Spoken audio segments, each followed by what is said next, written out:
Welcome to part 4 of our devotional series in the book of Job, looking at the question of suffering.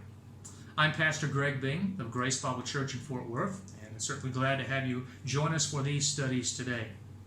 You know, we've talked about the fact that Job was an exceptional man in so many different ways. He was a man who was devoted to God. His desire was to please God. He lived a life that was considered blameless and upright. People could see that in his life, and it's because he feared God, and therefore he shunned evil, because he certainly sought to please God in his life. We know that he was very blessed of God, that God had blessed him with 10 children, 7 sons, 3 daughters. He had a vast number of possessions, livestock, herds, and a household to take servants to take care of those things. And so God said to Satan one day when he appeared before him, he said to him, "Have you considered my servant Job?" Well, Satan certainly had considered Job. He had set his heart, his designs upon Job, and wanted to attack him. He argued with God, or contended with God, that Job is only upright and blameless because you put a hedge around him. You have blessed him immensely. He says, you take all that away, and he'll curse you to your face. And so Job was given permission by God. Satan was given permission by God. First, it says he took all that Job had. Job lost all of his herds and livestock, all of his possessions. He lost most of his servants, and all 10 of his children were killed, all in one terrible day. And yet, through all of that, Job maintained his integrity. He said, the Lord has given, the Lord has taken away. Blessed be the name of the Lord. He didn't curse the name of God, he blessed the name of the Lord. So Satan asked for another opportunity, this time to attack Job personally. He says, a man will give everything he has to take care of himself, his own body. So he says, let me touch him physically. You let me touch him in his own body, and says, he'll curse you to your face. That's what Satan believed, and he contended. So he was struck with painful boils. Satan struck him with painful boils all over his body. From the top of his head to the bottom of his feet, he was covered with these terrible sores that were inflamed places on his body that just brought him torment. His wife looked at his miserable condition and everything that they had lost as a family now, and she said, why don't you just curse God and die?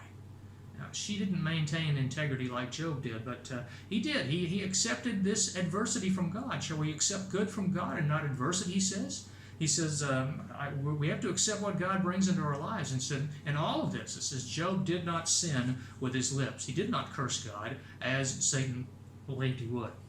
This lesson, we're going to be looking at the intensity of Job's sufferings. How bad was this? Now, we can just imagine having boils all over your body and think about that, but we're not talking about just the physical pain and discomfort of what Job was going through. It was much more than that. Certainly that was a huge part of it. But Job also suffered from the reactions of other people in his life. There were social issues that brought great pain to him as well. And not only that, there were spiritual issues as well. You see, Job felt that he had been attacked by God. As far as he knew, everything that happened to him came from the hand of God. He knew nothing about the discussions between Satan and God concerning Job or his character or what would happen if he was afflicted. So he believes this is all from God and he's attacked by God. So let's look at those. Now, these are all in Job's own words, as we see that are described here in the book of Job throughout the rest of the book. First of all, let's talk about the physical pain and discomfort, which we certainly can imagine there upon his body. The boils and the sores, again, are over his whole body, from the top of his head to the bottom of his feet. So there is no position that Job can assume in which he can find any relief. If he's standing on them. If he's sitting on places. If he's laying down, he's being afflicted by the pain of those boils. The only relief he seems to get at all is when he takes this pottery shard, this piece of pottery, and scrapes himself. And I'm sure that brings very little relief, but it must bring some or he wouldn't do it.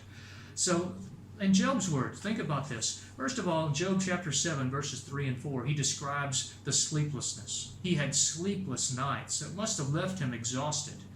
He said, wearisome nights have been appointed to me. It's weary to me to go through the night. When I lay down, he says, I say, when shall I arise and the night be ended? I lay down and I'm already ready for it to be over. He says, I've had my fill of tossing until dawn. Sleepless nights are a difficult thing. I'm sure that you've gone through that yourself sometimes. You simply can't sleep at night, and it seems like the night lasts forever. Well, think about what it must have felt like for Job with those sores over his whole body.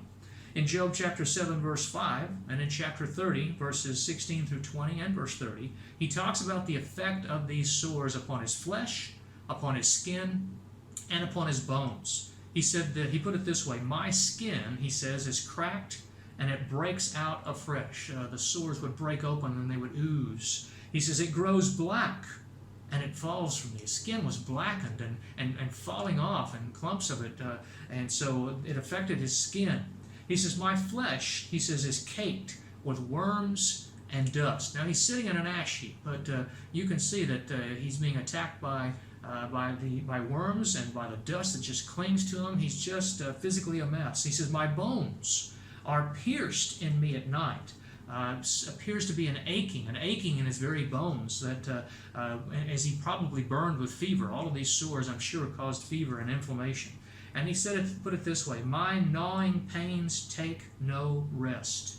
He just never felt any relief at all. Constant pain. Now, that's physically. But think about what he endured from the response of other people. We sometimes don't think about that until we look at his words. In Job chapter 17, verses 1 through 8, he puts it this way. He says, my spirit is broken. Not just his body. He says, my spirit is broken. He says, are not mockers with me? There were people that were mocking him. They would pass by and see him on the ash heap and mock him. Does not my eye dwell on their provocations? He says, God has made me a byword of the people. The word byword means I'm the person of lowest esteem and reputation. Job was a man who at one time probably was of great esteem and reputation in his community. Well respected. You can see that in his words later as well, but now that's all gone. He says, upright men are astonished at this. People who lived lives that were upright, along with Job, will look at him now and they're astonished. How could this happen to Job?